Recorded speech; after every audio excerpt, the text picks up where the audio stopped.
Hey everybody, it's Rico Suave. I want to do a quick video for you guys right quick. I want to go over rechargeable batteries. I want to go over my little setup that I have here, which has worked great for me for the last couple months. So before I get started, I just want everybody to know, like I've said in previous videos, I'm not sponsored by anybody. Nobody pays me to make these reviews. All the products that you see that I review are based off of, my time, my resources that I've invested into doing what I do. And so the products that you see that I use are stuff that I use every single day. So they work for me. Now, I'm not saying go out and get the same stuff I have. The whole purpose of this channel is to get you guys thinking, get you guys, seeing what's out there and then choosing the path that, path of least resistance, choosing the path that best fits your lifestyle. So without further ado, let's begin. I have chosen to go with the Goal Zero battery comp charger. The reason why I go with these guys is because you can use them. They have many different settings. So one, I have a flashlight. Now, it's not the brightest flashlight out there, but if you're trying to look through a bag, a closet, navigate yourself around a house, it's going to be able to do that for you. Another thing I like about it is that it is charged via USB, which is great. What does that mean? Well, when it's charged via USB, that means anything that's going to get electric charge through a USB, whether that's be plugging it into a solar panel or connecting it to a wall socket, connecting it to an external power pack, your laptop, etc., or any of your unconventional methods, whether that be hand crank, etc., wind power, you're going to be able to charge it. So if you can get a charge through a USB port, you can charge this thing. So that's great. A lot of battery comp chargers, you have to plug them into the wall. They have the little prongs come out, you plug them in the wall. What happens when there's no power? Doesn't really do a whole lot of good, does it? So that's why I really, really, really like this thing. And lastly, as you can see right here, this output USB right here, this allows me to use this as an external power pack. So depending on the kind of batteries I have in here, I can easily with 4 batteries get over 10,000 milliamp hours out of this. So that I can use this product to charge my phones, iPads, etc. So it's really, really, really good to have. And for many of you guys that haven't seen my video before, I'll put a link in the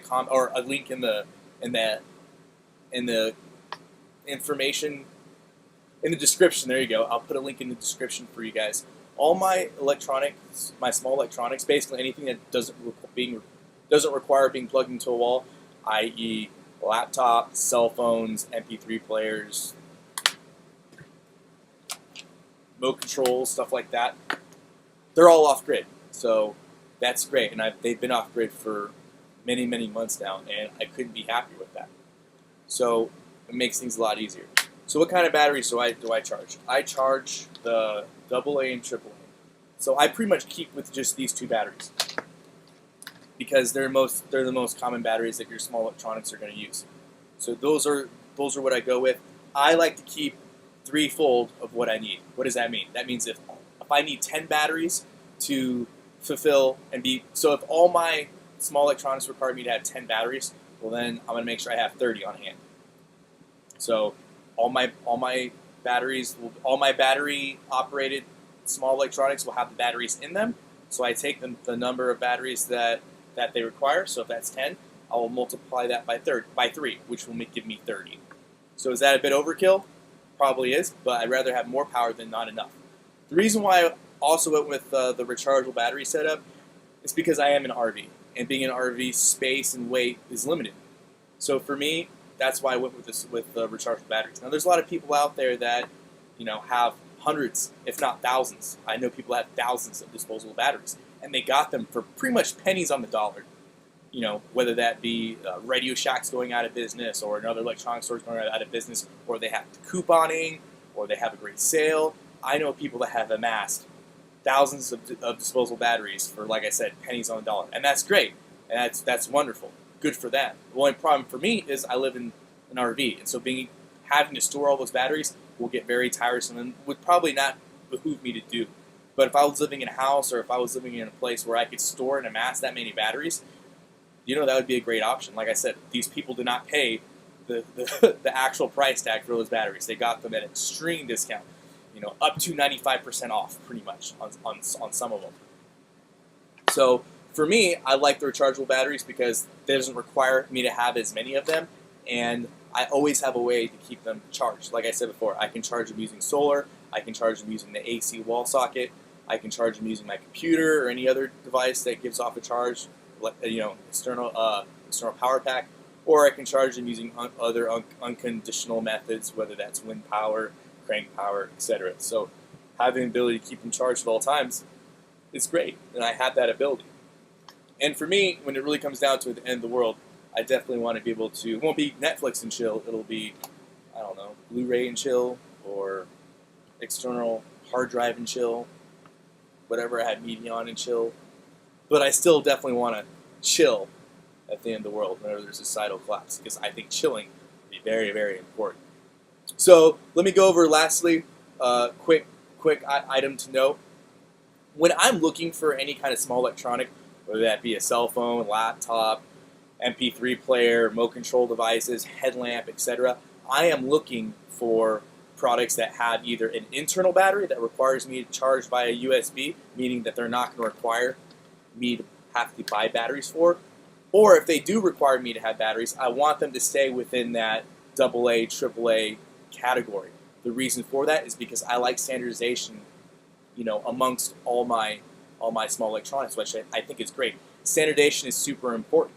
If you have, standardization works great with everything, whether we're talking about firearms, standardization caliber, or we're talking about standardization in your food storage, standardization, clothing, etc.